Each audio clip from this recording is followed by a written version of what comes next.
Doctor R K. Chandranath, syndicate ಸದಸ್ಯರು, BCU Bengaluru ಇವರಿಗೆ ನಮ್ಮ ಪ್ರಾಂಶುಪಾಲರಾದ ಡಾಕ್ಟರ್ ಅರುಣ್ ಕುಮಾರ್ ಬಿ ಸೋನಪ್ಪನವರವರು ನೆನಪಿನ ಕಾಣಿಕೆ ಹಾಗೂ ಸಸಿಯನ್ನು ನೀಡಿ ಗೌರವಿಸಬೇಕಾಗಿ ವಿನಂತಿಸುತ್ತೇನೆ.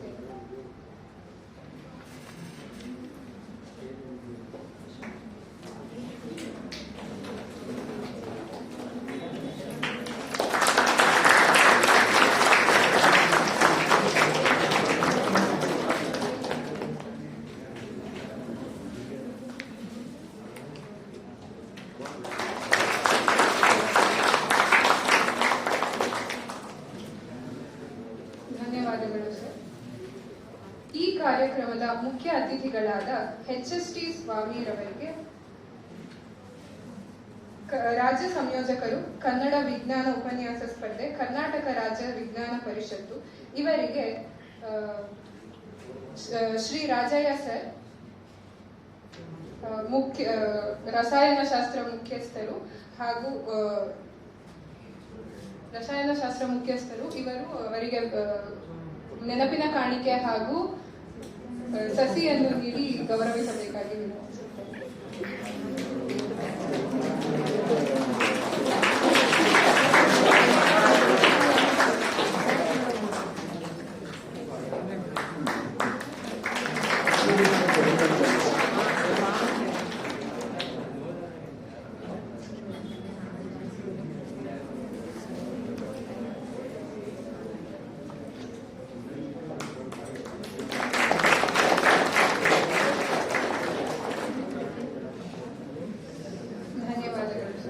ಈಗ ಗೌರವ ಉಪಸ್ಥಿತರಾದ ಶ್ರೀ ಕೌಶಿಕ್ PS ಸರ್, ಕಾರ್ಯಕಾರಿ ಸಮಿತಿ ಸದಸ್ಯರು, ಕರ್ನಾಟಕ ರಾಜ್ಯ ವಿಜ್ಞಾನ ಪರಿಷತ್ತು ಇವರಿಗೆ ಜೈವಿಕ ತಂತ್ರಜ್ಞಾನದ ಇಲಾಖೆಯ ಮುಖ್ಯಸ್ಥರಾದ ಪ್ರತಿಭಾ KS ರವರು ಸಸಿಯನ್ನು ನೀಡಿ ಗೌರವಿಸಬೇಕಾಗಿ ವಿನಂತಿಸುತ್ತೇನೆ.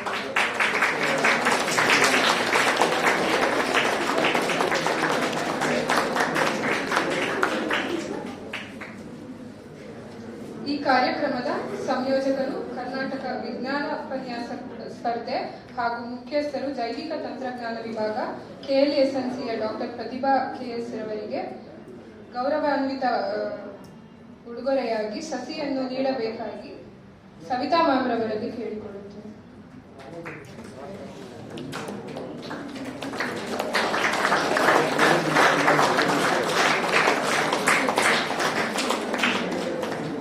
KLSNCಯ ವಿಜ್ಞಾನ ವಿಭಾಗದ ಹಿರಿಯ ಉಪನ್ಯಾಸಕರು ಹಾಗೂ ರಸಾಯನಶಾಸ್ತ್ರದ ವಿಭಾಗ ಮುಖ್ಯಸ್ಥರಾದ ಶ್ರೀ ರಾಜಯ್ಯ ಸರ್ ಅವರಿಗೆ ಮಡ್ವಾಡೆ ಸರ್ ಅವರು ಸಸಿಯನ್ನು ನೀಡಿ ಗೌರವ ಕೊಡಬೇಕೆಂದು ವಿನಂತಿಸುತ್ತೇನೆ.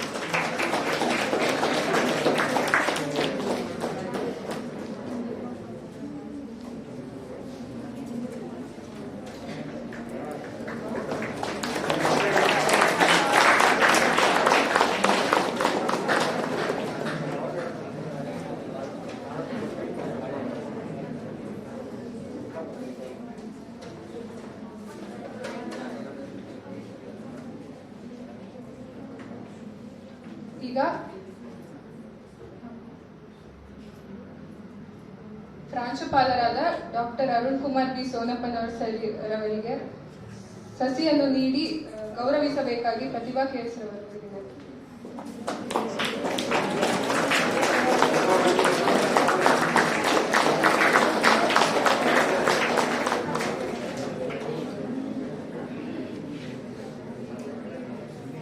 ಧನ್ಯವಾದಗಳು. ಈ ಕಾರ್ಯಕ್ರಮದ ಉದ್ಘಾಟಕರಾದ ಡಾಕ್ಟರ್ ಆರ್.ಕೆ. ಚಂದ್ರನಾಥ್ ರವರು, ಸಿಂಡಿಕೇಟ್ ಸದಸ್ಯರು, BCU ಬೆಂಗಳೂರು ಇವರನ್ನು ಉದ್ಘಾಟನಾ ಪರ ನುಡಿಗಳನ್ನಾಡಬೇಕಾಗಿ ವಿನಂತಿಸುತ್ತೇನೆ.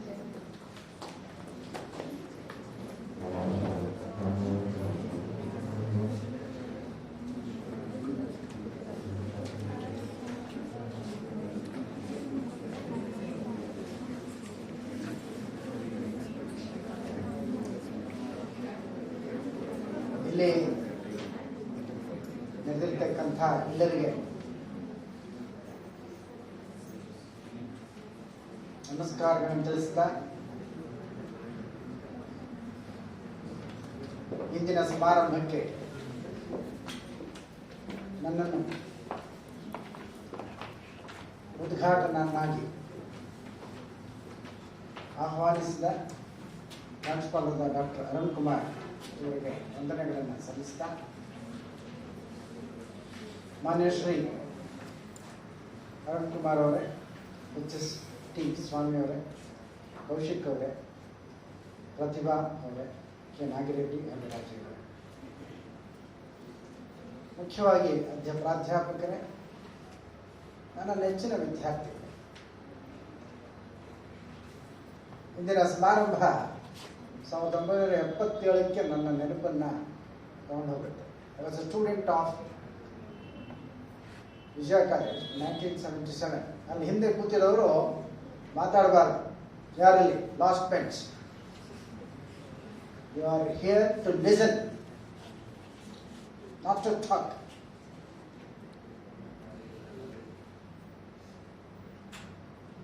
ಅದ್ಭುತವಾದಂತಹ ಸಮಾರಂಭ ಆಯೋಜನೆ ಮಾಡಿದ್ದಾರೆ. ನೀವಿಲ್ಲಿ ಕೇಳಲಿಕ್ಕಿದೆ,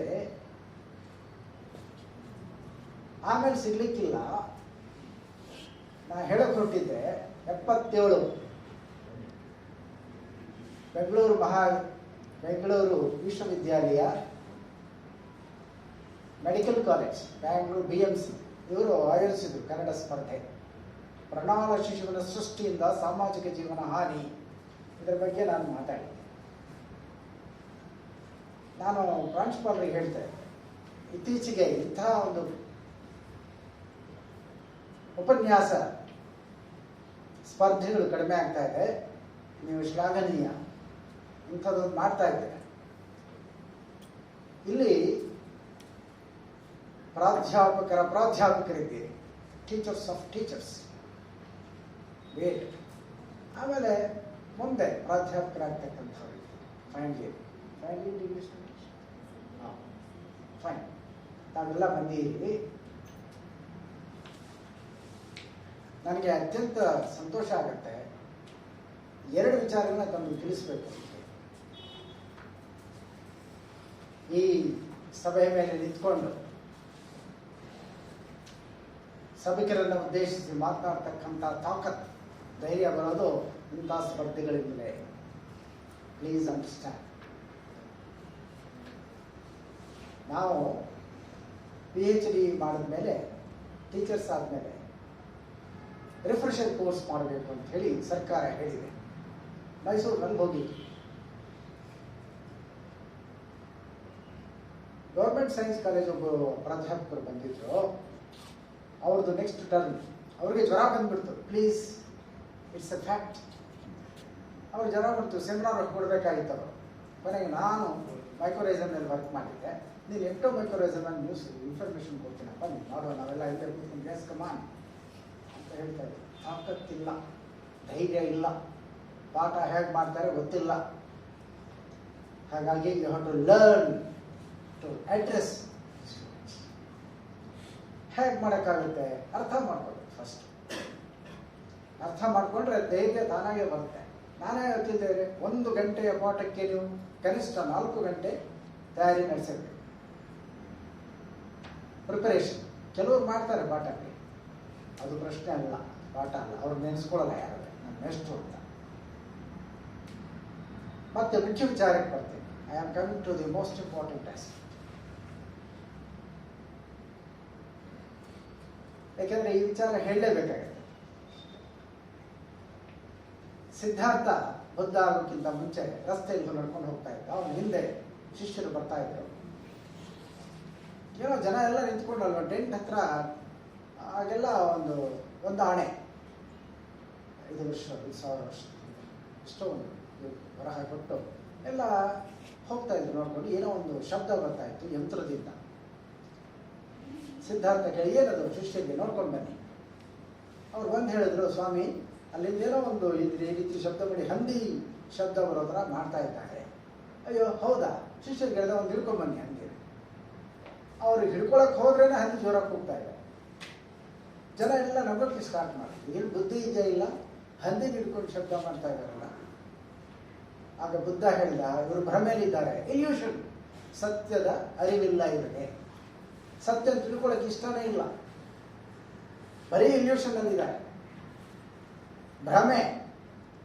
ನಾನು ಬೇಕಾದಷ್ಟು ಅನಾಹುತ ಮಾಡ್ಬೋದು, ತಿರುಪತಿಗೆ ಹೋಗಿ ಮುಡಿ ಕೊಟ್ಬಿಟ್ರೆ ಮುಗ್ದೋಯ್ತು. ಹೋಗಲ್ಲ. ಡಿ ವಿ ಗುಂಡಪ್ಪನವ್ರು ಹೇಳ್ತಾರೆ, ದೇವ್ರ ಮನೆಯಲ್ಲಿ ಹನುಮಾನ್ ಚಾಲೀಸ ನಾನು ಪಠನೆ ಮಾಡಿಬಿಡ್ತೇನೆ, ಹಾಗಾದ್ರೆ ನನಗೆ ದೇವರು ಪ್ರತ್ಯಕ್ಷ ಆಗ್ಬಿಡ್ತಾನ? ಗುಂಡಪ್ಪನವ್ರು ಕೇಳ್ತಾರೆ, ದೇವರು ಪ್ರತ್ಯಕ್ಷ ಆಗ್ಬೇಕಾದ್ರೆ ಎಷ್ಟು ಕಷ್ಟಪಡಬೇಕು? ಬರೀ 1-2 ನಿಮಿಷ ನಾನು ಹೇಳ್ಬಿಟ್ರೆ ಆಗೋಗುತ್ತಾ? ಹಾಗೆ ನಾವು ನಿತ್ಯ ಭಯದಲ್ಲಿ ಬಿಡ್ತೀವಿ. ಸೋಮವಾರ ಇದು ಮಾಡಲ್ಲ, ಮಂಗಳವಾರ ಇದು ಮಾಡಲ್ಲ, ಶನಿವಾರ ಇದು ಮಾಡಲ್ಲ. ಬೆಕ್ಕು ಹೋದ್ರೆ ಕಷ್ಟ, ಕಾಗೆ ಕೂತ್ಕೊಂಡ್ರೆ ಕಷ್ಟ. ಎಷ್ಟು ಭ್ರಮೆ! ಭ್ರಮೆಯಿಂದ ಹೊರಗೆ ಬನ್ನಿ, ವೈಜ್ಞಾನಿಕವಾಗಿರಿ. ಇದು ವಿಜ್ಞಾನ ಪರಿಷತ್ ನಡೆಸ್ತಾ ಇದೆ. ನಾವೆಲ್ಲ ವೈಜ್ಞಾನಿಕವಾಗಬೇಕು, ಎಸ್ಪೆಷಲಿ ಹೆಣ್ಮಕ್ಳು. ಯಾಕೆಂದ್ರೆ ಒಂದು ಹೆಣ್ಮಗು ತಾನು ಪ್ರಬುದ್ಧಳಾಗ್ಬಿಟ್ರೆ ಸುಮಾರು ಜನ ಅದರಿಂದ ಪ್ರಭಾವಿತರಾಗ್ತಾರೆ ಅಂತ ಹೇಳಿ ನಾವು ಭಾವಿಸ್ತೀವಿ. ಯಾಕೆಂದ್ರೆ ತಾಯಿ ಸ್ಥಾನ ಮಹಾ ದೊಡ್ಡದು. It's a great soul mother. So ನೀವು ಒಂದು ಮನಸ್ಸು ಮಾಡಿ ಮಕ್ಕಳಿಗೆ ಈ ಭ್ರಮೆಯಿಂದ ಹೊರಬರಬೇಕು. ಇನ್ನೆರಡನೇದು ಮುಖ್ಯವಾಗುತ್ತೆ. ಮೊನ್ನೆ ತಾನೇ ನಮ್ಮ ಪ್ರತಿಭಾನ್ವಿತ ನಟ ಒಬ್ಬರು ಹೋಗ್ಬಿಟ್ಟು 1 ತಿಂಗಳು ಆಗಿಲ್ಲ, ಜನ ಶೋಕ ಸಾಗದೆ ತುಂಬಿದೆ. ಯಾಕೆ ಜ್ಯೋತಿಷಿಗಳು ಹೇಳಲಿಲ್ಲ? ಸುಳ್ಳು, ನಿಮ್ಮನ್ನು ಮೋಸ ಮಾಡ್ತಾ ಇದ್ದಾರೆ. ದಿನ ಬೆಳಗಾದ್ರೆ ಟಿವಿಯವರು ತೋರಿಸ್ತಾ ಇರ್ತಾರೆ. ಈಗಾಗಲೇ ಗ್ರಹಣದ ಬಗ್ಗೆ ಯಾವ ಹೇಳ್ತಾ ಇದ್ದ, ನಾ ಹಾಕಲ್ಲ, ನಮ್ಮ ಮೇಲ್ಗಡೆ ಮನೆ ಜೋರಾಗಿ ಹಾಕೊಂಡಿರ್ತಾರೆ, ಕೇಳಿಸ್ತಾ ಇತ್ತು. ಓ ಮಹಾ ಅನಾಹುತ ಆಗಿರುತ್ತೆ. ಅನಾಹುತ ಅವನಿಗಾಗೈತೆ, ನೀವು ಹೋಗದೆ ಇದ್ರೆ, ದುಡ್ಡು ಕೊಡದೇ ಇದ್ರೆ. ಅವನಿಗೇನೆ ಡಯಾಬಿಟಿಸ್ ಇದೆ, ನಾನು ಡಯಾಬಿಟಿಸ್ ತಪ್ಪು ಮಹಾ ಪಾಪದ್ದು ಇದು ಅಂತ ಹೇಳ್ತಾ ಇಲ್ಲ, ಸಾಮಾನ್ಯ. He did not predict, he is suffering from that. Why he did not came to know earlier. ಅವ್ರದ್ದು ಆನ್ಲೈನ್ ಬೇರೆ 15,000 ಅವ್ರ ಹತ್ರ ಫೀಸು, ಆನ್ಲೈನ್ 3,500 ರೂಪಾಯಿ. ಎಷ್ಟು ಹಾಳು ಮಾಡ್ತಾ ಇದ್ದಾರೆ. ಸೊ ನೀವು ಅದನ್ನು ನಂಬೇಡಿ. ವಿವೇಕಾನಂದಜಿ ಮಹಾರಾಜ್ ರತ್ನ ಗರ್ಭಾನಾರಿ ರತ್ನ ಪ್ರಸವಿರೋ ಘೋರ ಬಾಲ ಸನ್ಯಾಸ. ವಿವೇಕಾನಂದರಿಗೆ ಅಂಥ ಹೆಸರು. ಈ ಭೂಮಿಯಲ್ಲಿ ರತ್ನಗಳು ಬಂದಿದೆ, ಅಂಥ ಒಂದು ರತ್ನ ಅದು ಬಾಲ ಸನ್ಯಾಸಿ ಹುಟ್ಟಿದ್ದು. ಸ್ವಾಮಿ ವಿವೇಕಾನಂದ ಹೇಳಿದ್ರು, ಭವಿಷ್ಯ ಎಲ್ಲೂ ಇಲ್ಲ, ನಿಮ್ಮಲ್ಲಿದೆ. ನೀವು ಮನಸ್ಸು ಮಾಡಿದ್ರಾಗಿತ್ತು, ನಾನು ದಾಟಬಲ್ಲೆ ಅಂದರೆ ದಾಟ್ತೀರಾ. ನಾನು ಪರೀಕ್ಷೆಗೆ ಹೋಗ್ತೀರಾ. ನೀವು ದೇವಸ್ಥಾನಕ್ಕೆ ಹೋಗಿ ಪೂಜೆ ಮಾಡಿಸ್ಬೇಕಾಗಿಲ್ಲ, ಹೋಮ ಮಾಡಿಸ್ಬೇಕಾಗಿಲ್ಲ. ಇವತ್ತು ಬಹಳ ದೊಡ್ಡ ಒಂದು ಮಾಫಿಯಾ ಇದೆ. I will call it as a mafia. Sajjanrao ಸರ್ಕಲಲ್ಲೂ ದೇವಸ್ಥಾನ ಇದೆ, ಅಲ್ಲಿ ಜನ ಸಿಕ್ಕಾಪಟ್ಟೆ ಹೋಗ್ತಾರೆ ಅರ್ಲಿ ಮಾರ್ನಿಂಗ್. ಅವ್ರು ಹೇಳ್ತಾರೆ ಹೋದ ತಕ್ಷಣ, ಓ ನಿಮ್ಮ ಮಗಳದ, ಅವಳಿಗೆ ನಿಮ್ಮ ಮಾತು ಕೇಳಲ್ಲ, ಅವಳು ಹಠ ಜಾಸ್ತಿ. ಯಾಕಂದ್ರೆ ಗೊತ್ತು ತಾಯಿ ಯಾಕೆ ಹೋಗ್ತಾರೆ ಅಂತ. ಹಿಡಿದ ನೋಡಿ, 3,500 ಅವ್ರು ಚಾರ್ಜ್ ಮಾಡ್ತಾರೆ. 3,500 ರೂಪಾಯಿ ಒಂದು ಪೂಜೆಗೆ. ಎಷ್ಟು ಜನ ಕ್ಯೂನಲ್ಲಿ ನಿಂತಿದ್ದಾರೆ. ಏನೂ ಆಗಲ್ಲ ಮಣ್ಣು. ಅಲ್ಲಿ ತಾಯಿ ಮಗಳಿಗಷ್ಟೇ, ಇಬ್ಬರು ಕೂತ್ಕೋಬೇಕು ನೇರವಾಗಿ. ಏನಮ್ಮ ನಿಂತಂದ್ರೆ, ಓದಕ್ಕೆ ಇಷ್ಟ ಇದೆಯೋ ಇಲ್ಲ, ಯಾರನ್ನಾದ್ರೂ ಲೈಕ್ ಮಾಡ್ತಾ ಇದೆಯೋ, ಇಷ್ಟಪಡ್ತಿದ್ಯೋ, ಅಷ್ಟೇ, ಮುಗಿದೋಯ್ತು. ನೀನು ಓದೋಕ್ಕೆ ಇಷ್ಟ ಇಲ್ವಾ, ಬಾ, ಏನಾಗಬೇಕು. ನೇರವಾಗಿ ಸಂಪರ್ಕನೇ ಇಲ್ಲ ಇವತ್ತು. ಹಿಂದೆ ನಮ್ಮ ಮನೆಗಳಲ್ಲಿ ಬಾಗಿಲುಗಳು ಸಣ್ಣದಾಗಿರ್ತಾ ಇತ್ತು. ಯಾಕೆ ಸಣ್ಣದಾಗಿರ್ತಿತ್ತಂದ್ರೆ, ತಗಲಿಸ್ಕೊಂಡು ಹೋಗ್ತಾ ಇತ್ತು. ನಮಗೆ ಸ್ಪರ್ಶ ಇತ್ತು, ತಾಯಿ ಮಗಂದು, ಅಕ್ಕ ತಂಗಿದು ಸ್ಪರ್ಶ ಇತ್ತು. ಇವತ್ತಿಲ್ಲ. ಈಗಾಗಲೇ ಮಗು ದೊಡ್ಡದಾಗಿದ್ದ ತಕ್ಷಣ ಮಗಳನ್ನ ದೂರ ಮಾಡಿಬಿಡ್ತಾರೆ. ಧೈರ್ಯ ಇರಬೇಕು, ಮಾಮ ಕುತ್ಕೋ, ಹೆಗಲ್ಮೇಕಾಯಿ ಹಾಕ್ಬೋದು ಮಗಳನ್ನ. ಹಗರ್ ಇಲ್ಲ ನಮ್ಮಲ್ಲಿ ಮಕ್ಕಳಿಗೋಸ್ಕರ ನಾವು ಸಮಯವನ್ನೇ ಕೊಡ್ತಾ ಇಲ್ಲ, ದೂರ ಮಾಡ್ತೀವಿ. ಮಾಡಬೇಕಾಗಿಲ್ಲ. ನಮ್ಮ ಮಕ್ಕಳು ನನ್ನ ರಕ್ತ ಅಲ್ಲಿ ಇರ್ತಾ ಇದೆ. ಆ ರೀತಿ ತಂದೆ ತಾಯಿಗಳು ಮಕ್ಕಳನ್ನ ಭಾವಿಸಬೇಕು. ಇಲ್ಲಿ ಬರ್ತಿರ್ತಕ್ಕಂಥ ಪ್ರಾಧ್ಯಾಪಕರು ಆಗ್ತಕ್ಕಂಥವ್ರು ಹೇಳಿದ್ದೀರಾ, ಇದನ್ನು ಮನಸ್ಸಿನಲ್ಲಿ ಇಟ್ಕೊಳ್ಳಿ, ಮಾಡಿ. ಮಹಾ ಅತ್ಯುತ್ತಮವಾದಂತಹ ಕಾರ್ಯ ನಡೀತಾ ಇದೆ. ಇಂತಹ ಕಾರ್ಯಗಳು ಮುಂದುವರಿಲಿ. ನಿಮಗೆಲ್ಲ ಶುಭ ಆಗಲಿ ಅಂತೇಳಿ ಹಾರೈಸ್ತಾ ನಾನು ಮಾತನಾಡ್ತೀನಿ. ನಮಸ್ಕಾರ.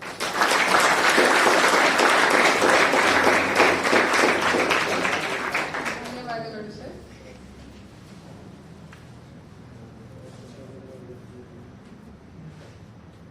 ಈ ಕಾರ್ಯಕ್ರಮದ ಮುಖ್ಯ ಅತಿಥಿಗಳಾದ ಶ್ರೀ ಎಚ್.ಎಸ್.ಟಿ. ಸ್ವಾಮಿರವರು, ರಾಜ್ಯ ಸಂಯೋಜಕರು, ಕನ್ನಡ ವಿಜ್ಞಾನ ಉಪನ್ಯಾಸ ಸ್ಪರ್ಧೆ, ಕರ್ನಾಟಕ ರಾಜ್ಯ ವಿಜ್ಞಾನ ಪರಿಷತ್ತು ಇವರನ್ನು ಸಭೆಯನ್ನುದ್ದೇಶಿಸಿ ಕೆಲವು ಮಾತುಗಳನ್ನಾಡಬೇಕಾಗಿ ವಿನಂತಿಸುತ್ತೇನೆ.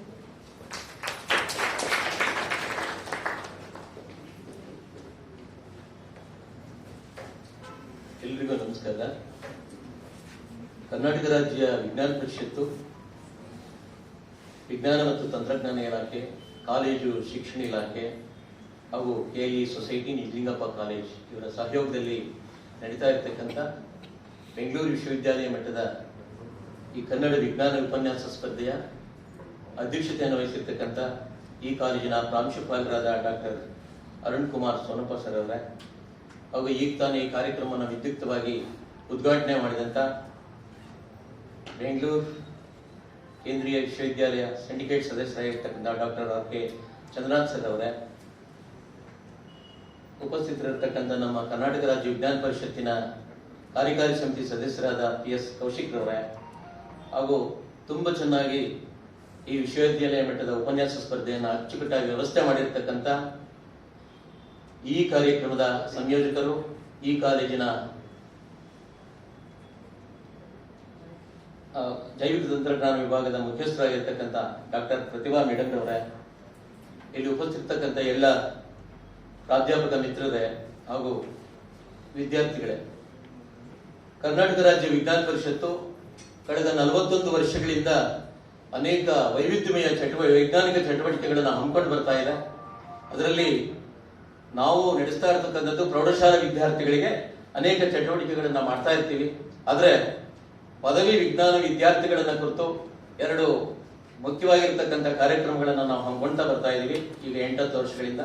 ಅದರಲ್ಲಿ ಪ್ರಮುಖವಾದದ್ದು ಒಂದು ವಿಜ್ಞಾನ ವಸ್ತು ಪ್ರದರ್ಶನ ಸ್ಪರ್ಧೆ, ಇನ್ನೂ ಒಂದು ಇವತ್ತೇನು ನಡೀತಾ ಇದೆ ಕನ್ನಡದಲ್ಲಿ ವಿಜ್ಞಾನ ಉಪನ್ಯಾಸ ಸ್ಪರ್ಧೆ. ಅತಿ ಮುಖ್ಯವಾದವು ಬರೀ ಹೈಸ್ಕೂಲ್ ಮಕ್ಕಳನ್ನೇ ನಾವು ಉದ್ದೇಶ ಇಟ್ಕೊಂಡು ಮಾಡೋದಿಲ್ಲ, ಪದವಿ ವಿಜ್ಞಾನ ವಿದ್ಯಾರ್ಥಿಗಳಿಗೂ ಕೂಡ ಒಂದು ಈ ಕಾರ್ಯಕ್ರಮವನ್ನು ಹಮ್ಮಿಕೊಂಡು ಅವರಲ್ಲಿರ್ತಕ್ಕಂಥ ಪ್ರಬುದ್ಧತೆಯನ್ನು ಹೊರಗಾಕೋಣ. ಕನ್ನಡದಲ್ಲಿ ಹೇಗೆ ಮಾತಾಡ್ತಾರೆ, ಯಾಕೆಂದ್ರೆ ದಿನನಿತ್ಯವೂ ನೀವು ಇಂಗ್ಲಿಷ್ ನಲ್ಲಿ ಮಾತಾಡ್ತಿರ್ತೀರಿ, ಇಂಗ್ಲಿಷ್ ನಲ್ಲಿ ಉಪನ್ಯಾಸವನ್ನ ಕೇಳ್ತಾ ಇರ್ತೀರಿ. ನಿಮ್ಮಲ್ಲಿರ್ತಕ್ಕಂಥ ಪ್ರೌಢಿಮೆಯನ್ನು ಹೊರಹಾಕೋ ಒಂದು ಉದ್ದೇಶ ಇಟ್ಕೊಂಡು ಈ ಕಾರ್ಯಕ್ರಮವನ್ನು ನಾವು ಮಾಡ್ತಾ ಇದ್ದೇವೆ. ವಿದ್ಯಾರ್ಥಿಗಳೇ, ನಮ್ಮ ಕರ್ನಾಟಕ ರಾಜ್ಯ ವಿಜ್ಞಾನ ಪರಿಷತ್ತನ್ನ ಸಂಸ್ಥಾಪನೆ ಮಾಡಿದಂತ ಡಾಕ್ಟರ್ ಎಚ್ ನರಸಿಂಹಯ್ಯನವರು 41 ವರ್ಷಗಳ ಹಿಂದೆ ಇದನ್ನ ಯಾವ ಉದ್ದೇಶವನ್ನು ಇಟ್ಕೊಂಡು ಇದನ್ನ ಸಂಸ್ಥಾಪನೆ ಮಾಡಿದ್ರು ಅಂತ ಹೇಳಿದ್ರೆ, ಒಂದು ಕನ್ನಡವನ್ನ ಜನಪ್ರಿಯಗೊಳಿಸಬೇಕು, ಅದರಲ್ಲೂ ಕನ್ನಡದಲ್ಲಿ ವಿಜ್ಞಾನವನ್ನು ಜನಪ್ರಿಯಗೊಳಿಸಬೇಕು, ಜನಸಾಮಾನ್ಯರ ಹತ್ತಿರಕ್ಕೆ ವಿಜ್ಞಾನವನ್ನು ತೆಗೆದುಕೊಂಡು ಹೋಗಬೇಕು. ಅದರಲ್ಲೂ ನಿಮ್ಮಂತ ವಿದ್ಯಾರ್ಥಿಗಳಿಗೂ ಕೂಡ ವಿಜ್ಞಾನವನ್ನ ಸರಳೀಕರಣಗೊಳಿಸಿ ತಲುಪಿಸಬೇಕು. ಜೊತೆಗೆ ಇನ್ನೊಂದು ಇಂಪಾರ್ಟೆಂಟ್ ಉದ್ದೇಶ ಅವ್ರದ್ದು, ನರಸಿಂಹಯ್ಯನವ್ರದ್ದು, ಜನಗಳಲ್ಲಿರ್ತಕ್ಕಂಥ ಮೌಢ್ಯತೆಯನ್ನ, ಮೂಢನಂಬಿಕೆಯನ್ನು ಹೋಗಲಾಡಿಸಬೇಕು ಅಂತ ಒಂದು ಏಕೈಕ ಉದ್ದೇಶ ಇಟ್ಕೊಂಡು ಈ ಸಂಸ್ಥೆ ಸ್ಥಾಪನೆ ಆಗಿದೆ. ಅನೇಕ ಕಾರ್ಯಕರ್ತರು ಕೂಡ ಈಗಾಗಲೇ ಸಾಕಷ್ಟು ಈ ಒಂದು ಚಳವಳಿಯಲ್ಲಿ ನಾವೆಲ್ಲ ಭಾಗವಹಿಸ್ತಾ ಇದ್ದೀವಿ. ಇದರಲ್ಲೂ ಅಷ್ಟೇ, ನೀವೇನು ಇವತ್ತು ಉಪನ್ಯಾಸವನ್ನು ಕೊಡ್ತಾ ಇದ್ದೀರಿ, ಬರೀ ನಿಮ್ಮ ಸಬ್ಜೆಕ್ಟ್ಗಳಲ್ಲಿ ಏನ್ ತಗೊಂಡು ಆ ವಿಷಯವನ್ನು ಅಷ್ಟೇ ನೀವು ಟ್ರಾನ್ಸ್ಫರ್ ಮಾಡೋದು ಅಷ್ಟೇ ಇಲ್ಲ, ನೀವು ತಗೊಳ್ತಕ್ಕಂಥ ವಿಷಯ ತುಂಬಾ ಸರಳವಾಗಿರ್ಬೇಕು, ಜನಸಾಮಾನ್ಯರನ್ನ ತಲುಪಬೇಕು, ಆ ವಿಷಯ ಜನಸಾಮಾನ್ಯರಿಗೆ ಉಪಯೋಗ ಆಗಬೇಕು. ನೀವು ಕೊಡ್ತಕ್ಕಂಥ ಉಪನ್ಯಾಸ ಒಂದು ಸಂದೇಶವನ್ನ ಕೊಡಬೇಕು. ಅಂತ ಒಂದು ವಿಷಯಗಳನ್ನು ತಗೊಂಡು ನೀವೆಲ್ಲ ಇವತ್ತು ಉಪನ್ಯಾಸವನ್ನು ಕೊಡಬೇಕಾಗಿದೆ. ಬರೀ ಕ್ವಾಂಟಮ್ ಥಿಯರಿ ತಗೊಂಡು ಉಪನ್ಯಾಸ ಕೊಟ್ರೆ ಅದು ಜನಸಾಮಾನ್ಯರಿಗೆ ತಲುಪಲ್ಲ. Cos theta, tan theta, cosecant theta, ಗಣಿತದಲ್ಲಿ ಇವೆಲ್ಲ ತಗೊಂಡು ಉಪನ್ಯಾಸ ಕೊಟ್ರೆ ಯಾರು ಕೇಳಬೇಕು, ಯಾರಿಗೆ ಅರ್ಥ ಆಗುತ್ತೆ? ಹಾಗಾಗಿ ಜನಸಾಮಾನ್ಯರ ಭಾಷೆನಲ್ಲಿ, ಜನಸಾಮಾನ್ಯರಿಗೆ ಅರ್ಥ ಆಗೋ ರೀತಿಯಲ್ಲಿ ನೀವು ಕನ್ನಡದಲ್ಲಿ ತುಂಬಾ ಜನಪ್ರಿಯವಾಗಿರ್ತಕ್ಕಂಥ ಜನಸಾಮಾನ್ಯರ ಭಾಷೆಯಲ್ಲಿ ಮಾತಾಡ್ತಕ್ಕಂಥ ವಿಷಯಗಳನ್ನು ತಗೋಬೇಕಾಗುತ್ತೆ. ನಾನೀಗಾಗಲೇ 8 ವಿಶ್ವವಿದ್ಯಾಲಯಗಳನ್ನ ರಾಜ್ಯದ ಎಲ್ಲ ವಿಶ್ವವಿದ್ಯಾಲಯಗಳಿಗೆ ಹೋಗಿ ಬಂದಿದ್ದೇನೆ.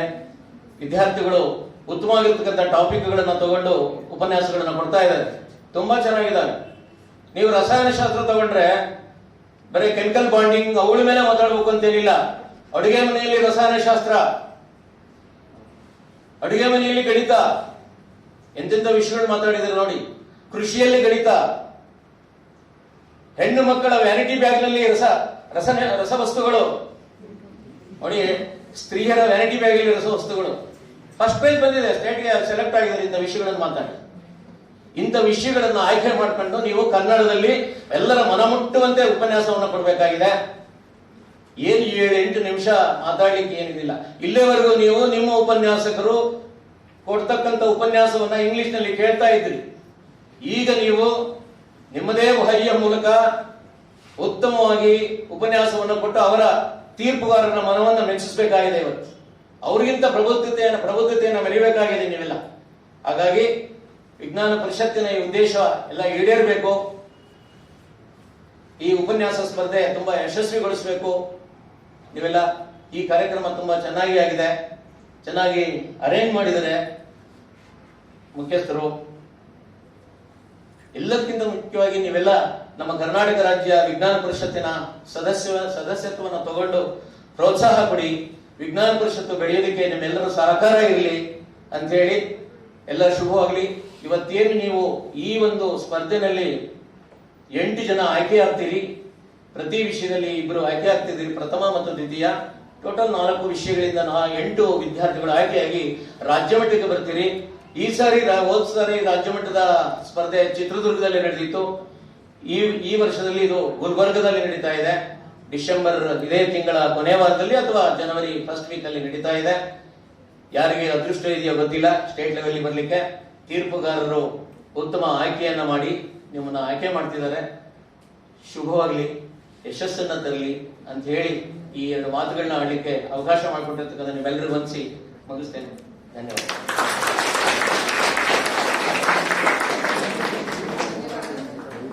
ಈಗ ಕಾರ್ಯಕ್ರಮದ ಗೌರವ ಉಪಸ್ಥಿತರಾದ ಶ್ರೀ ಕೌಶಿಕ್ PS ರವರು, ಕಾರ್ಯಕಾರಿ ಸಮಿತಿಯ ಸದಸ್ಯರು, ಕರ್ನಾಟಕ ರಾಜ್ಯ ವಿಜ್ಞಾನ ಪರಿಷತ್ತು ಇವರನ್ನು ಕಾರ್ಯಕ್ರಮವನ್ನು ಉದ್ದೇಶಿಸಿ ಕೆಲವು ಮಾತುಗಳನ್ನಾಡಬೇಕಾಗಿ ವಿನಂತಿಸುತ್ತೇನೆ.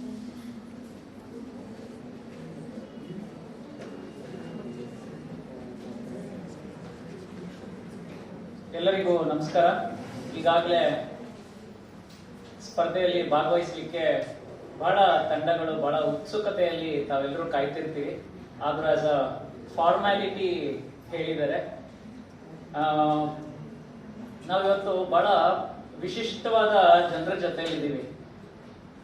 ವೇದಿಕೆ ಮೇಲೆ ಇರ್ತಕ್ಕಂಥ ಸಿಂಡಿಕೇಟ್ ಸದಸ್ಯರು ಡಾಕ್ಟರ್ ಚಂದ್ರನಾಥ್ ಸರ್ ನಮಗೆ ಕಳೆದ ಕಾರ್ಯಕ್ರಮದಲ್ಲೂ ಬಹಳ ಪ್ರೋತ್ಸಾಹವನ್ನ ಕೊಟ್ಟಿದ್ರು.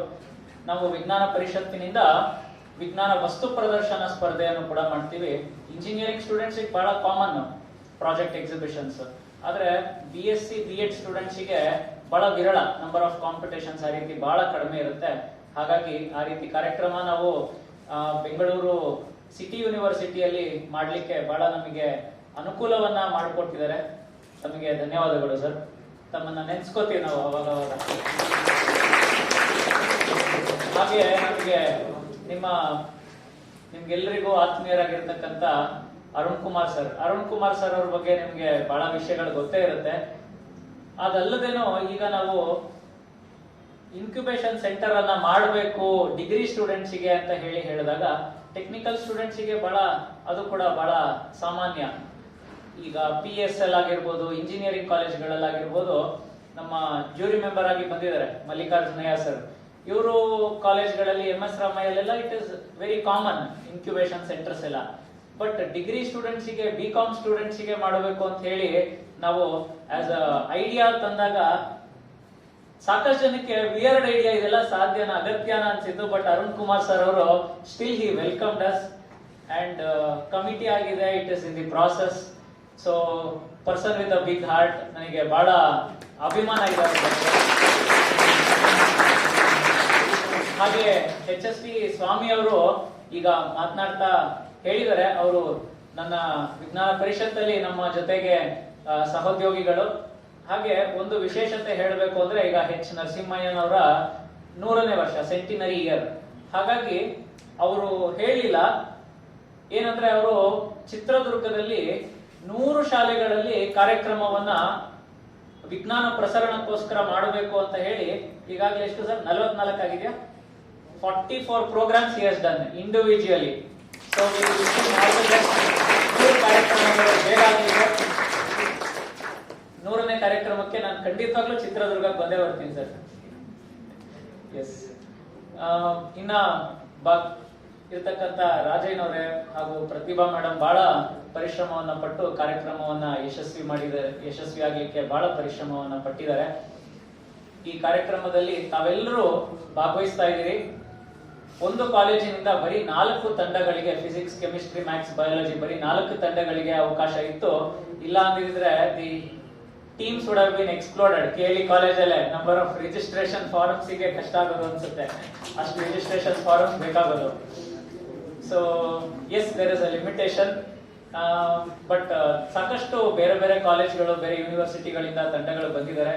ತಮಗೆಲ್ಲರಿಗೂ ಆಲ್ ದಿ ಬೆಸ್ಟ್, ಚೆನ್ನಾಗಿ ಪರ್ಫಾರ್ಮ್ ಮಾಡಿ. And I wish to see many teams going to ಗುಲ್ಬರ್ಗಾದಲ್ಲಿ ಸ್ಟೇಟ್ ಲೆವೆಲ್ ಕಾಂಪಿಟೇಷನ್ ಇದೆ ಅಂತ ಹೇಳಿ HST ಸ್ವಾಮಿ ಅವರೇನು ಅನೌನ್ಸ್ ಮಾಡಿದ್ದಾರೆ. I wish many teams to participate in the state level competition.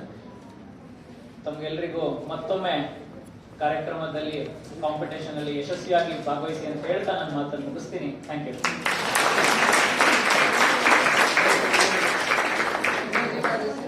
ಇಂದಿನ ಕಾರ್ಯಕ್ರಮದ ಅಧ್ಯಕ್ಷೀಯ ನುಡಿಗಳನ್ನು ಆಡಬೇಕಾಗಿ ನಮ್ಮ ಪ್ರಾಂಶುಪಾಲರಾದ ಡಾಕ್ಟರ್ ಅರುಣ್ ಕುಮಾರ್ ಬಿ ಸೋನಪ್ಪನವರವರಲ್ಲಿ ವಿನಂತಿಸುತ್ತೇನೆ.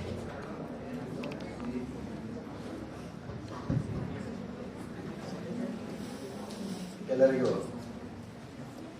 ಈ ಶುಭ ಮುಂಜಾನೆಯ ನಮಸ್ಕಾರಗಳು. ನಮ್ಮ KLE ಸಂಸ್ಥೆಯ ಸಪ್ತರ್ಷಿಗಳ ಚರಣಾರವಿಂದರಿಗೆ ನಮಿಸುತ್ತಾ, ಇವತ್ತಿನ ವಿಶಿಷ್ಟ ಸಮಾರಂಭದ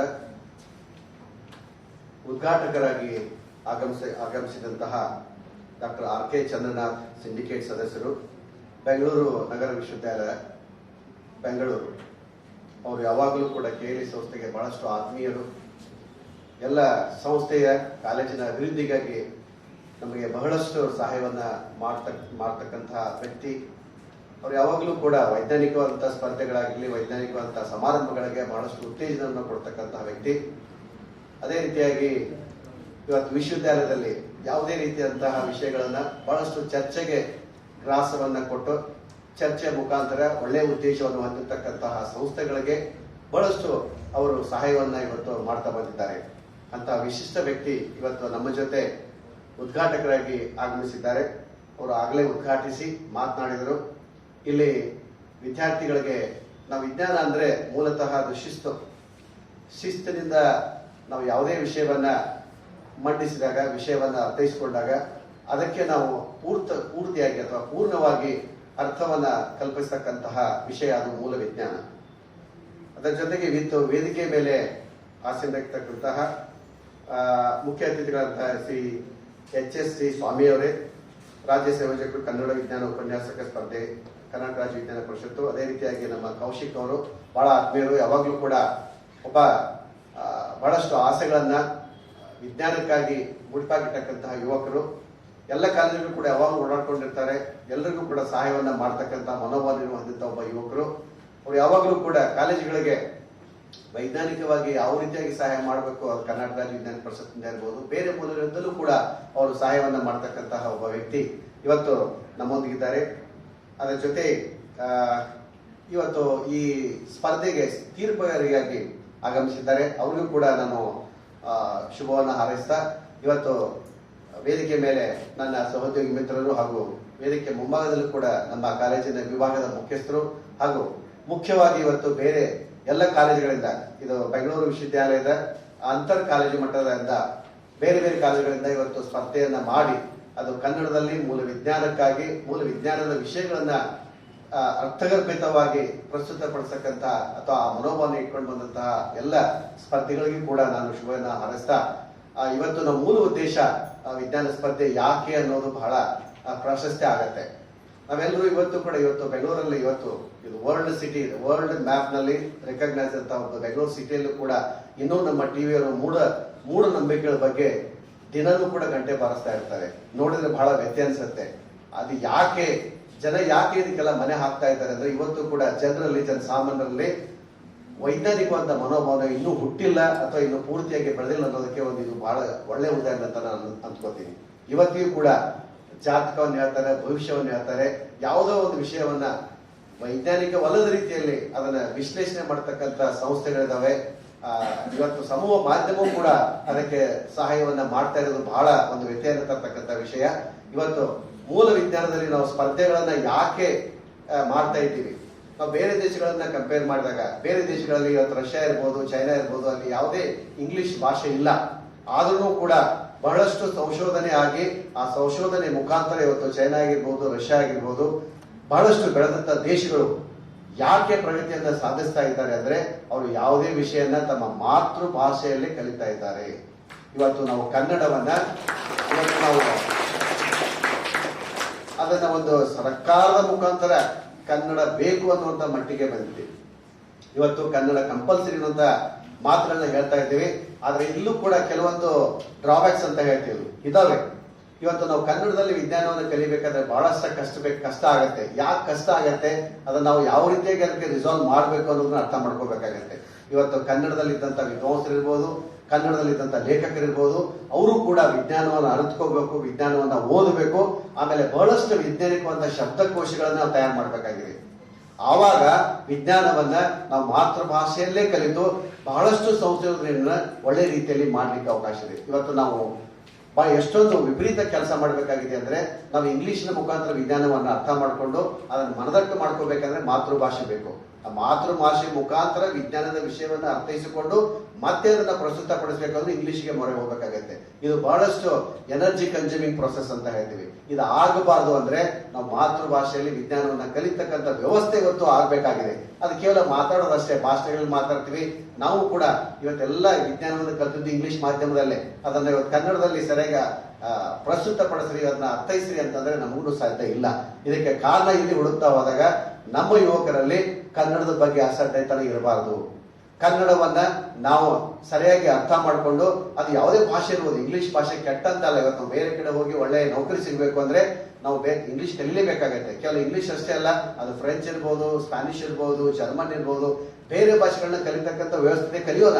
ಆದ್ರೆ ನಾವು ಸಂಶೋಧನೆ ಮಾಡಬೇಕು. ನಮ್ಮ ಸಂಶೋಧನೆ ಇಡೀ ಜಗತ್ತಿಗೆ ಸಾಗಬೇಕು ಅಂದ್ರೆ ನಮ್ಮ ವಿಜ್ಞಾನವನ್ನ ಇವತ್ತು ನಾವು ಕನ್ನಡ ಅಥವಾ ಮಾತೃಭಾಷೆಯಲ್ಲಿ ಕಲಿಬೇಕಂತ ಆ ಸಂದರ್ಭ ನಮಗೆ ಇವತ್ತು ಎದುರಾಗಿದೆ. ಆ ಜವಾಬ್ದಾರಿ ಇವತ್ತು ನಿಮ್ಮ ಹೆಗಲ ಮೇಲೆ ಇದೆ ಅಂತ ನಾನು ಹೇಳಲಿಕ್ಕೆ ಇಚ್ಛೆ ಪಡ್ತೀನಿ. ಯಾಕೆ ಕರ್ನಾಟಕ ರಾಜ್ಯ ವಿಜ್ಞಾನ ಪರಿಷತ್ ಅವರು ತಮಗೆಲ್ಲ ಕನ್ನಡದಲ್ಲಿ ವಿಜ್ಞಾನಿಕವಾಗಿ ಅದನ್ನ ಪ್ರಸ್ತುತ ಪಡಿಸಬೇಕು, ಪ್ರೆಸೆಂಟ್ ಮಾಡಬೇಕು ಅನ್ನೋ ಉದ್ದೇಶ ಇಟ್ಟಿದ್ದಾರೆ ಅಂದ್ರೆ ನಾವು ಕನ್ನಡದಲ್ಲಿ ಅರ್ಥ ಮಾಡ್ಕೋಬೇಕು. ಇವತ್ತು ಎಲ್ಲ ವಿದ್ಯಾರ್ಥಿಗಳಿಗೆ ನಾನು ಹೇಳ್ತಾ ಇದ್ದೀನಿ, ಸ್ಪರ್ಧೆಗಳು ಕನ್ನಡದಲ್ಲಿ ಮಾತಾಡೋದು ಇವತ್ತು ಕಷ್ಟ ಆಗತ್ತೆ. ಯಾಕಂದ್ರೆ ಆಡು ಭಾಷೆ ಬೇರೆ, ಅದನ್ನ ಸರಿಯಾಗಿ ವ್ಯವಸ್ಥಿತವಾಗಿ ನಿರೂಪಿಸಬೇಕನ್ನೋದು ಕೂಡ ಅಷ್ಟೇ ಕಷ್ಟ ಇದೆ. ತಾವೆಲ್ಲರೂ ಕೂಡ ಅದನ್ನ ಅರ್ಥ ಮಾಡಿಕೊಂಡು ಇವತ್ತು ಏನು ವಿಷಯವನ್ನ ಮಂಡಿಸ್ತಾ ಇದ್ದೀರಿ ಅದನ್ನ ನಿರರ್ಗಳವಾಗಿ within a limit of time ಅಂತ ಹೇಳ್ತೀವಿ ನಾವು. ಇಷ್ಟೇ ಸಮಯದಲ್ಲಿ ಆ ವಿಷಯವನ್ನ ನಾವು ಕಂಪ್ಲೀಟ್ ಮಾಡ್ಬೇಕಾಗತ್ತೆ.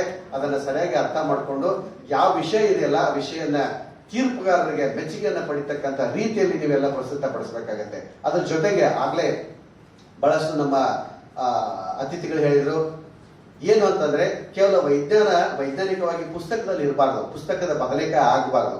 ಇವತ್ತು ನಾವು ಕೆಳಮಟ್ಟದಲ್ಲಿ ಕೂಡ ಜನರಿಗೆ ವಿಜ್ಞಾನ ಅರ್ಥ ಆಗಬೇಕು. ಹೇಳಿದ್ರೆ ಈಗಾಗಲೇ ಕಿಚನ್, ನಾವು ಅಡುಗೆ ಕೋಣೆಯಲ್ಲೂ ಕೂಡ ವಿಜ್ಞಾನವನ್ನ ಕಲಿಬೇಕಾಗತ್ತೆ ಅಂತ. ಕೇವಲ ಅಡುಗೆ ಕೋಣೆ ಅಲ್ಲ, ಪ್ರತಿಯೊಂದು ನಮ್ಮ ನಡೆ ನುಡಿಯಲ್ಲಿ ಇವತ್ತು ನಾವು ಕೃಷಿ ಅಂತ ಹೇಳ್ತೀವಿ. ಇವತ್ತ ಕೃಷಿಕ ಒಬ್ಬ ಒಕ್ಕಲ್ತನ ಮಾಡ್ತಕ್ಕಂಥ ರೈತ ಒಬ್ಬ ದೊಡ್ಡ ವಿಜ್ಞಾನಿ ಸಮ ಅಂತ ನಾನು ತಿಳ್ಕೊಂಡಿದ್ದೀನಿ. ಯಾಕಂದ್ರೆ ನಾನು ಕೂಡ ಒಬ್ಬ ರೈತ ಕುಟುಂಬದ ಬಂದವನು. ಅವಾಗ ರೈತರು ಯಾವ ರೀತಿಯಾಗಿ ಕೇವಲ ಒಂದೇ ವಿಷಯದಲ್ಲಿ ಅವನು ವಿಜ್ಞಾನಿ ಅಲ್ಲ, ಅವನು ಇವತ್ತೊಬ್ಬ ಅಸ್ಟ್ರಾಲಜರ್ ವಿಚಾರ ಮಾಡ್ತಾನೆ. ಅವ್ನು ಕೇವಲ ಚಂದ್ರನ ಸುತ್ತ ಕನಸಾರಿದೆ ಅಂತ ಹೇಳ್ತಾರೆ. ರಾತ್ರಿ ಬೆಳದಿಂಗಲ್ಲಿ ನೋಡ್ಕೊಂಡು ಇವಾಗ ನಾಳೆ ಬೆಳಗ್ಗೆ ಬಿಸಿಲಿರುತ್ತೋ ಮಳೆ ಇರುತ್ತೋ 2 ದಿವಸಕ್ಕೆ ಮಳೆ ಆಗತ್ತೆ ಅನ್ನೋದನ್ನ ಅರ್ಥ ಮಾಡ್ಕೊಂತ ವಿಜ್ಞಾನಿ ಅಂದ್ರೆ ಆತ ರೈತ. ಯಾವಾಗ ಯಾವ ಬೆಳೆಯನ್ನು ಹಾಕ್ಬೇಕು, ಯಾವ ಮಣ್ಣು ಬೇಕು, ಅದಕ್ಕೆ ಏನು ವಿಚಾರ ಮಾಡಬೇಕು, ಯಾವಾಗ ಬೀಜವನ್ನು ಬಿತ್ತಬೇಕು, ಅದು ಯಾವಾಗ ಬರುತ್ತೆ, ಅದನ್ನ ಯಾವ ರೀತಿಯಾಗಿ ನಾನು ಹಾರ್ವೆಸ್ಟ್ ಮಾಡ್ಬೇಕು ಅನ್ನುವಂತ ಎಲ್ಲ ಕಲ್ಪನೆಗಳನ್ನ ಇಟ್ಕೊಂಡಂತ ವ್ಯಕ್ತಿ ಅಂದ್ರೆ ರೈತ. ನಾನು ಹೇಳೋ ಪ್ರಕಾರ ರೈತನೇ ಒಬ್ಬ ದೊಡ್ಡ ವಿಜ್ಞಾನಿ ಅಂತ ನಾನು ಹೇಳಿಕ್ಕೆ ಇಚ್ಛೆ ಪಡ್ತೇನೆ.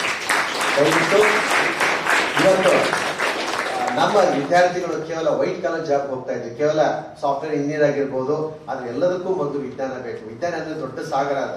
ಆ ವಿಜ್ಞಾನದಲ್ಲಿ ಒಂದು ಹನಿಯನ್ನು ತೆಗೆದಾಗ ಅದು ಇಂಜಿನಿಯರಿಂಗ್ ಆಗ್ಬೋದು, ಇನ್ನೊಂದು ಹನಿಯನ್ನು ತೆಗೆದಾಗ ಟೆಕ್ನಾಲಜಿ ಆಗ್ಬೋದು. ಆದ್ರೆ ವಿಜ್ಞಾನ ಅನ್ನೋದು ಬೇಸಿಕ್ ಆಗಿ ಎಲ್ರಿಗೂ ಬೇಕೇ ಬೇಕು. ಯಾವುದೇ ಮುಂದಿನ ಸಂಶೋಧನೆ ಆಗ್ಬೇಕು ಅಂದ್ರೆ ವಿಜ್ಞಾನವನ್ನ ಕಲಿಯೋದು ಬಹಳ ಮುಖ್ಯ ಇದೆ. ಮೂಲ ವಿಜ್ಞಾನ ಇವತ್ತು ಬಹಳಷ್ಟು ಅಸಡ್ಡತೆನ ಆಗ್ತಾ ಇದೆ. ಮೂಲ ವಿಜ್ಞಾನಕ್ಕೆ ಒತ್ತು ಕೊಡ್ತಾ ಇಲ್ಲ. ಇವತ್ತು ನಾವು ಕೇವಲ ಇಂಜಿನಿಯರಿಂಗ್ ಆಗಿರ್ಬೋದು, ಮೆಡಿಸಿನ್ ಆಗಿರ್ಬೋದು, ಇದು ಕೇವಲ ಒಂದು ಸಣ್ಣ ಅಂಶ ಅಂತ ನಾನು ಹೇಳಿಕೆ ಇಚ್ಛೆ ಪಡ್ತೀನಿ. ವಿಜ್ಞಾನ ಅಂದ್ರೆ ಅದು ಸಾಕಷ್ಟು ಇನ್ನೂ ಅದರಲ್ಲಿ ಭಂಡಾರ ಇದೆ. ಆ ಭಂಡಾರ ಹೊರ ತೆಗಿಬೇಕು ಅಂದ್ರೆ ಅದ್ರಲ್ಲಿ ಸಂಶೋಧನೆ ಆಗ್ಲೇಬೇಕು. Exploration is very very important. Science ಅನ್ನ ನಾವೆಲ್ಲರೂ ಕೂಡ ಇವತ್ತು ಕೂಡ ಚೆನ್ನಾಗಿ ಓದ್ಕೋಬೇಕು, ಅರ್ಥ ಮಾಡ್ಕೋಬೇಕು. ಅದ್ರ ಜೊತೆಗೆ ಅದರ ಉಪಯೋಗವಾದ ಜಗತ್ತಿಗೆ ಹಾಗೂ ಪ್ರತಿಯೊಬ್ಬ ಸಾಮಾನ್ಯ ಪ್ರಜೆಗೂ ಕೂಡ ಆ ವಿಷಯ ಮುಟ್ಬೇಕನ್ನೋ ಉದ್ದೇಶ ಇಟ್ಕೊಂಡು ಇವತ್ತು ಕರ್ನಾಟಕ ರಾಜ್ಯ ವಿಜ್ಞಾನ ಪರಿಷತ್ ಇರ್ಬೋದು, ಕರ್ನಾಟಕ ಸರ್ಕಾರ ಇರ್ಬೋದು, ಅಥವಾ ಬೆಂಗಳೂರು ವಿಶ್ವವಿದ್ಯಾಲಯ ಇರ್ಬೋದು, ಬೆಂಗಳೂರು ನಗರ ವಿಶ್ವವಿದ್ಯಾಲಯ ಇರ್ಬೋದು, ಅದರಲ್ಲಿ ನಮ್ಮ ಕಾಲೇಜು ಎಸ್ ನಿಜಲಿಂಗಪ್ಪ ಕಾಲೇಜು ಯಾವಾಗಲೂ ಕೂಡ ನಾವು ಸಹಾಯವನ್ನಾಗಿರ್ಬೋದು ಅಥವಾ ಯಾವುದೇ ರೀತಿಯಂತ ಸಹಾಯವನ್ನ ಮಾಡ್ಲಿಕ್ಕೆ ನಾವು ಸಿದ್ಧರಿದ್ದೀವಿ ಅಂತ ಹೇಳ್ತಾ, ಅದರ ಜೊತೆಗೆ KLE ಸಂಸ್ಥೆ, ನಾನು ನನ್ನ ಸರ್ವಿಸ್ ಸೇವೆಯಲ್ಲಿ ಕೂಡ 30 ವರ್ಷ ಆಯಿತು KLE ಸಂಸ್ಥೆಯಲ್ಲಿ. ನನ್ನ ಒಂದು ತಿಳಿದ ಮಟ್ಟಿಗೆ ನಾನೇ 2 ಸಲ ಕರ್ನಾಟಕ ರಾಜ್ಯದ ಸಂಯೋಜಕರಾಗಿ ವಸ್ತು ಪ್ರದರ್ಶನ, ರಾಜ್ಯ ಮಟ್ಟದ ವಸ್ತು ಪ್ರದರ್ಶನ ಸ್ಪರ್ಧೆಯನ್ನು ನಾವು ಏರ್ಪಡಿಸಿದ್ವಿ. ಅದು ಹುಬ್ಬಳ್ಳಿಯಲ್ಲಿ, ಆಮೇಲೆ ಕೆಲವೊಂದು ಸಲ ಬೆಳಗಾವಿಯಲ್ಲಿ ಮಾಡಿದ್ವಿ. ಯಾವಾಗ್ಲೂ ಕೂಡ KLE ನಮ್ಮ ಸಂಸ್ಥೆ ಇಂತಹ ವಿಚಾರಕ್ಕಾಗಿ ಯಾವಾಗ್ಲೂ ಮುಂದೆ ಇರುತ್ತೆ. ಯಾವುದೇ ರೀತಿಯಂತ ಸಹಾಯವನ್ನ ಕೊಡ್ಲಿಕ್ಕೆ ನಾವು ತಯಾರಿರ್ತೀವಿ. ಆದ್ರೆ ಇವತ್ತು ಯುವಕರಲ್ಲಿ ಒಳ್ಳೆ ಮನೋಭಾವನೆ ಮೂಡಬೇಕು, ವೈಜ್ಞಾನಿಕವಾಗಿ ವಿಚಾರ ಮಾಡತಕ್ಕಂಥ ಶಕ್ತಿ ಬರಬೇಕು. ದೇಶದ ಬಗ್ಗೆ ಆಗಿರ್ಲಿ, ನಾಡಿನ ಬಗ್ಗೆ ಆಗಿರ್ಲಿ, ಮಾತೃಭಾಷೆ ಆಗ್ಲಿ, ಅದರ ಜೊತೆ ನಮ್ಮ ಮಾತಾ ಪಿತೃಗಳು ಕೂಡ ಒಳ್ಳೆ ಸಹಕಾರ, ಒಳ್ಳೆ ಪ್ರೀತಿಯನ್ನ ತೋರಿಸ್ಬೇಕಂತ ಹೇಳಿದ್ರೆ ಇವತ್ತು ಅತಿಥಿಗಳು ಹೇಳಿದ್ರು. ಇವತ್ತು ನಮ್ಮಲ್ಲಿ ನ್ಯೂಕ್ಲಿಯರ್ ಫ್ಯಾಮಿಲಿ ಆಗ್ಬಿಟ್ಟಿತ್ತು. ಆ ನ್ಯೂಕ್ಲಿಯರ್ ಫ್ಯಾಮಿಲಿ ಹೋಗಿ ನಾನು ಒಂದು ಕುಟುಂಬ ಅನ್ನುವಂತ ಮಟ್ಟಕ್ಕೆ ಬಂದಿದ್ದೀವಿ. ವಿದ್ಯಾರ್ಥಿಗಳಿಗೆ, ಯುವಕರೇ, ಪ್ಲೀಸ್ ನನ್ನ ಅರ್ಥ ಮಾಡ್ಕೊಡ್ರಿ. ಇವತ್ತು ನಾವೆಲ್ಲರೂ ಕೂಡ ಒಂದಾಗಿದ್ದೀವಿ. ಎಲ್ಲಿ ಮೊಬೈಲ್ ಮುಖಾಂತರ ಬೇರೆ ಜಗತ್ತು, ಬೇರೆ ದೇಶದ ಬಗ್ಗೆ ಮಾತಾಡಬಹುದು, ಜೊತೆ ಮಾತಾಡಬಹುದು. ಆದ್ರೆ ಮನೆಯಲ್ಲೇ ನಾವೆಲ್ಲರೂ ಕೂಡ ಮಾತಾಡ್ಲಿಕ್ಕೆ ಅವಕಾಶ ಇಲ್ಲ. ಈ ಸಂಬಂಧಗಳನ್ನ ನಾವು ಬಿಸಿಬೇಕಾಗಿದೆ ಅನ್ನೋ ಮಾತನ್ನ ಬಹಳ ಸ್ಪಷ್ಟವಾಗಿ ಹೇಳಿದ್ರಿ. ಇವತ್ತು ನಾವೆಲ್ಲರೂ ಕೂಡ ಸಂಬಂಧಗಳ ಬಗ್ಗೆ ವಿಚಾರ ಮಾಡಬೇಕಾಗಿತ್ತು. ವೈಜ್ಞಾನಿಕವಾಗಿ ಮುಂದುವರೆದರೂ ಕೂಡ ನಮ್ಮಲ್ಲಿ ಭಾವನೆಗಳು ಮುಖ್ಯ. ನಮ್ಮ ಹಿರಿಯರಿಗೆ, ನಮ್ಮ ತಂದೆ ತಾಯಿಗಳಿಗೆ, ನಮ್ಮ ಗುರುಹಿರಿಯರಿಗೆ ನಾವು ಮರ್ಯಾದೆಯನ್ನು ಕೊಟ್ಟು ಅವರಿಗೆ ಕೊಡ್ತಕ್ಕಂತಹ ನಾವು ಸಹಕಾರವನ್ನು ಕೊಟ್ಟಾಗ ಮಾತ್ರ ದೇಶ ಪ್ರಗತಿ ಸಾಧಿಸಲಿಕ್ಕೆ ಸಾಧ್ಯ ಇದೆ ಅನ್ನೋ ಮಾತನ್ನ ಹೇಳ್ತಾ, ಮತ್ತೊಮ್ಮೆ ತಮ್ಮೆಲ್ಲರಿಗೂ ಕೂಡ ನಾನು ಹೇಳ್ಬೋದು, ಇವತ್ತು ನೀವೆಲ್ಲ ಯುವ ವಿಜ್ಞಾನಿಗಳು ಅಂತ ಯಾವುದೇ ಸಂಶೋಧನೆ ಮಾಡಿದಾಗ ಅದನ್ನು ಪ್ರಸ್ತುತಪಡಿಸೋದು ಕೂಡ ಅಷ್ಟೇ ಮುಖ್ಯ ಆಗತ್ತೆ. ತಾವು ದಯವಿಟ್ಟು ಕೂಡ ವಿಜ್ಞಾನದಲ್ಲಿ ಸಾಕಷ್ಟು ಸಂಶೋಧನೆ ಮಾಡ್ಲಿಕ್ಕೆ ಮುಂದೆ ಬನ್ನಿ. ಯಾಕಂದ್ರೆ ಇವತ್ತು ರಾಷ್ಟ್ರ ಮಟ್ಟದಲ್ಲಾಗಿರ್ಬೋದು, ರಾಜ್ಯ ಮಟ್ಟದಲ್ಲಾಗಿರ್ಬೋದು, ಬೇಕಾದಷ್ಟು ಸಹಾಯ ಮಾಡ್ಲಿಕ್ಕೆ ಇವತ್ತು ಫೈನಾನ್ಷಿಯಲ್ ಸಪೋರ್ಟ್ ಇದೆ, ಬಹಳಷ್ಟು ಅವಕಾಶ ಇದೆ. ಆದ್ರೆ ನಮ್ಮ ವಿದ್ಯಾರ್ಥಿಗಳು ಅದ್ರ ಬಗ್ಗೆ ಕಲ್ಪನೆ ಇಲ್ಲ. ಆ ಕಲ್ಪನೆಯನ್ನು ನಾವು ಕೊಡ್ತೀವಿ. ನಮ್ಮ ಕಾಲೇಜಿನಲ್ಲಿ ಸಾಕಷ್ಟು ನಾವು ಪ್ರಯತ್ನ ಪಡ್ತಾ ಇದ್ದೀವಿ. ನಮ್ಮ ಕಾಲೇಜಿನಲ್ಲಿ ನಾವು UGC ಇಂದ 80 ಲಕ್ಷ ನಮಗೆ ಫಂಡ್ ಬಂತು. ನಾವು 35ಕ್ಕಿಂತಲೂ ಹೆಚ್ಚು ಇವೆಂಟ್ ಅನ್ನ ಮಾಡಿದ್ವಿ. ಸಾಕಷ್ಟು ಬಗೆಯಂತ ಕಾರ್ಯಕ್ರಮಗಳನ್ನು ಮಾಡ್ಕೊಂಡಿವಿ. ನಮ್ಮ ವಿದ್ಯಾರ್ಥಿಗಳಿಗೆ ಎಲ್ಲರಿಗೂ ಕೂಡ ನಾವು ಇವತ್ತು ಒಂದು ಯಾವ ರೀತಿಯಾಗಿ ನಮ್ಮ ಜೀವನದಲ್ಲಿ ಒಬ್ಬ ಒಳ್ಳೆ ಲೀಡರ್ ಆಗ್ಲಿಕ್ಕೆ, ಒಬ್ಬ ಒಳ್ಳೆ ಕೌಶಲ್ಯವನ್ನು ಹೊಂದಿರತಕ್ಕಂಥ ವ್ಯಕ್ತಿ ಆಗ್ಲಿಕ್ಕೆ ಏನೇನು ಬೇಕೋ ಆ ಎಲ್ಲ ಸೌಕರ್ಯಗಳನ್ನ ಆ ಮುಖಾಂತರ ಇವತ್ತು ನಾವು ವೇದಿಕೆಯನ್ನು ಸೃಷ್ಟಿದೀವಿ ಅಂತ ಹೇಳ್ಕೊಳ್ಳಿಕ್ಕೆ ಬಹಳ ಹೆಮ್ಮೆ ಅನ್ಸುತ್ತೆ. ಆದ್ರಿಂದ ದಯವಿಟ್ಟು ತಾವೆಲ್ಲರೂ ಕೂಡ ಆ ಯಾವ ರೀತಿಯಿಂದ ಸಹಾಯ ಇದೆ ಅನ್ನೋದನ್ನ ಅರ್ಥ ಮಾಡ್ಕೋಬೇಕಾಗತ್ತೆ. ಅದನ್ನ ತಾವು ದಯವಿಟ್ಟು ಎಲ್ಲ ಮಟ್ಟದಲ್ಲೂ ಕೂಡ ಯಾವ ರೀತಿಯಿಂದ ಸಹಾಯ ಇದೆ ಅದು ತಕೊಂಡು ವಿಜ್ಞಾನಕ್ಕಾಗಿ ತಾವು ಪ್ರಯತ್ನ ಪಡ್ರಿ, ವಿಜ್ಞಾನಕ್ಕಾಗಿ ಸಂಶೋಧನೆಯನ್ನ ಮಾಡ್ರಿ. ಅದು ನಮ್ಮ ದೇಶಕ್ಕೆ ಒಳ್ಳೆ ಭವಿಷ್ಯನ ಕೊಡ್ತೈತೆ ನಮ್ಮ ಮಾತನ್ನ ಹೇಳ್ತಾ, ನಮ್ಮ ಕಾಲೇಜಿನ ಎಲ್ಲ ವಿಜ್ಞಾನ ವಿಭಾಗಕ್ಕೆ ನಾನು ಮತ್ತೊಮ್ಮೆ ನಾನು ಅವರಿಗೆ ಧನ್ಯವಾದಗಳನ್ನು ಮತ್ತು ಶುಭಾಶಯಗಳನ್ನ ಹೇಳಿಕೆ ಇಚ್ಛೆ ಪಡ್ತೇನೆ. ಈ ರೀತಿಯಂತ ಕಾರ್ಯಕ್ರಮಗಳನ್ನು ನಾವು ಯಾವಾಗಲೂ ಹಮ್ಮಿಕೊಳ್ತಾ ಇರ್ತೀವಿ. ಇದೇ ರೀತಿಯಂತ ಕಾರ್ಯಕ್ರಮಗಳನ್ನು ತಾವು ಇನ್ನೂ ಶಿಸ್ತನಾಗಿ ಮುಖಾಂತರವಾಗಿ ಹಮ್ಮಿಕೊಡ್ರಿ. ಆಮೇಲೆ ನಾವು KLE ಸಂಸ್ಥೆಯ ನಮ್ಮ ಕಾಲೇಜಿನ ಮುಖಾಂತರ ಬೆಂಗಳೂರಲ್ಲಿ ಯಾವುದೇ ಕಾಲೇಜಿಗೆ ಯಾವುದೇ ರೀತಿಯ ಸಹಾಯ ಮಾಡಲಿಕ್ಕೆ, ವಿಶ್ವವಿದ್ಯಾಲಯಕ್ಕೆ ಸಹಾಯ ಮಾಡಲಿಕ್ಕೆ ನಾವು ಸಿದ್ಧರಿದ್ದೀವಿ ಅನ್ನುವಂಥ ಮಾತನ್ನು ಹೇಳ್ತಾ, ತಮ್ಗೆಲ್ಲರಿಗೂ ಕೂಡ ಮತ್ತೊಮ್ಮೆ ಶುಭಾಶಯಗಳು, ಅದರ ಜೊತೆಗೆ ಅಭಿನಂದನೆಗಳು ಹೇಳ್ತಾ, ನನಗಿಲ್ಲೊಂದು ಅವಕಾಶವನ್ನು ಕೊಟ್ಟಿದ್ದಕ್ಕಾಗಿ ತಾವೆಲ್ಲ ಸಂಯೋಜಕರಿಗೆ ನಾನು ಮತ್ತೊಮ್ಮೆ ನನ್ನ ಧನ್ಯವಾದವನ್ನು ಅರ್ಪಿಸಿ ನನ್ನ ಮಾತು ಮುಗಿಸ್ತೇನೆ. ಧನ್ಯವಾದಗಳು ಸರ್. ಈಗ ನಾವು ಉದ್ಘಾಟನಾ ಸಮಾರಂಭದ ಅಂತ್ಯಕ್ಕೆ ಬಂದಿದ್ದು, ವಿಜ್ಞಾನ ವಿಭಾಗದ ಜೈವಿಕ ತಂತ್ರಜ್ಞಾನದ ಸಹಾಯಕ ಪ್ರಾಧ್ಯಾಪಕಿಯಾದ ಡಾಕ್ಟರ್ ಸವಿತಾ ಪಾಟೀಲ್ ರವರಲ್ಲಿ ವಂದನಾರ್ಪಣೆಯನ್ನು ಸಲ್ಲಿಸಬೇಕಾಗಿ ಮನವಿ.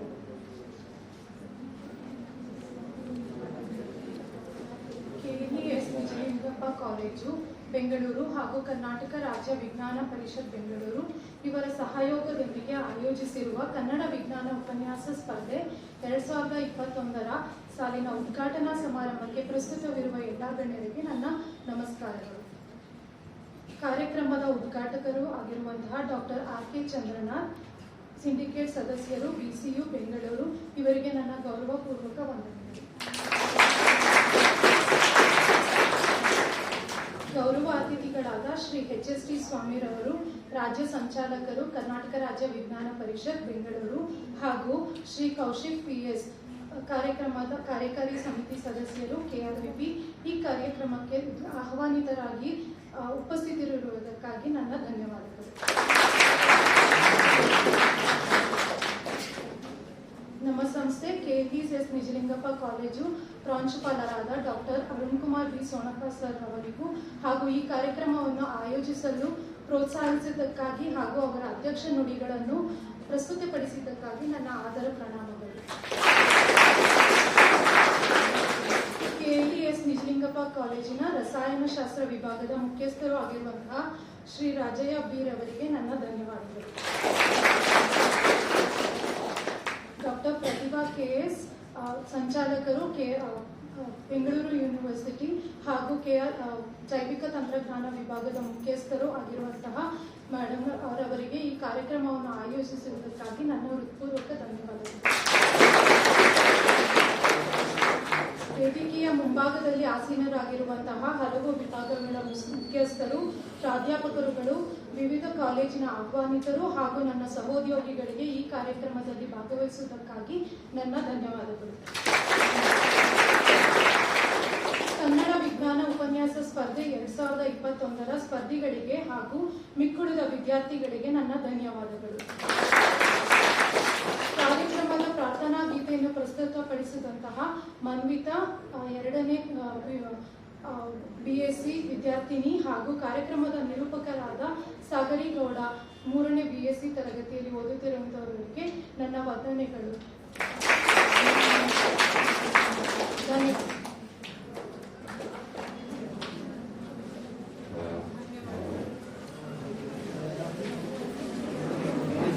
Thank you everyone. I request all our BSc students to move to your regular classes. Participants kindly be here only.